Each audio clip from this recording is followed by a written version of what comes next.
Hi everyone, so today we're going to solve Leetcode daily challenge, problem number 841, keys and rooms. So the problem statement is there are n rooms labeled from 0 to n minus 1 and all rooms are locked except for room 0.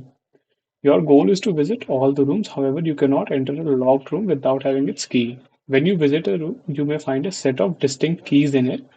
Each key has a number on it denoting which room it unlocks, and you can take all of them with you to unlock the other rooms.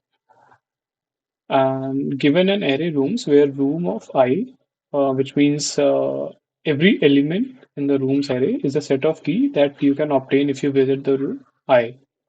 Return true if you can visit all the rooms or false otherwise.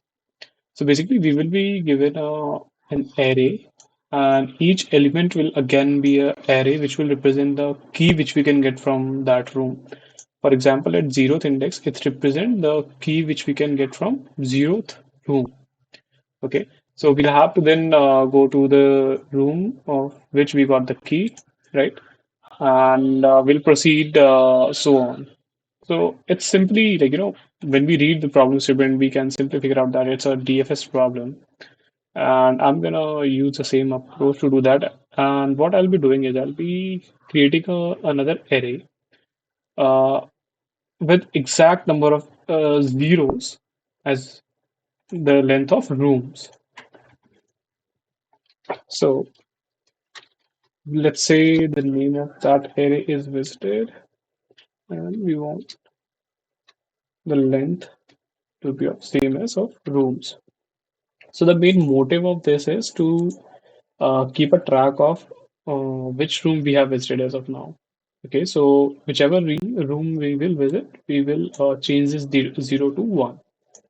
Okay, next, as we discussed, it's a simple DFS problem. So I'm going to create a helper function for that, and I'll be passing a room number in that part.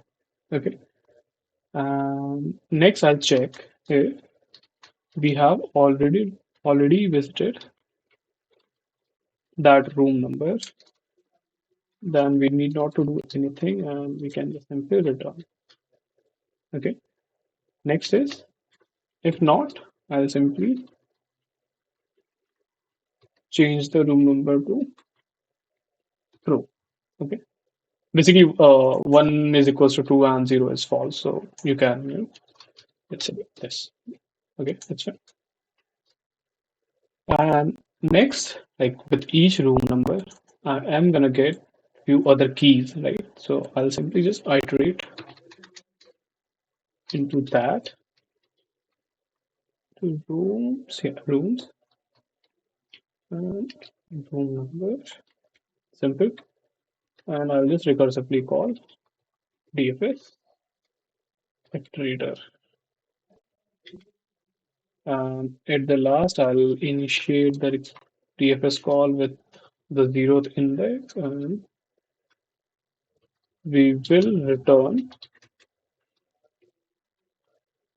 all of visited. So basically, what all does is all is basically and operation on all the elements. For example, if all the values are true, then only we will get true from this statement. Otherwise, we'll get false. Similarly, we can use any, uh, if we want to check if we have visited any of the rooms or not. Okay, let's see.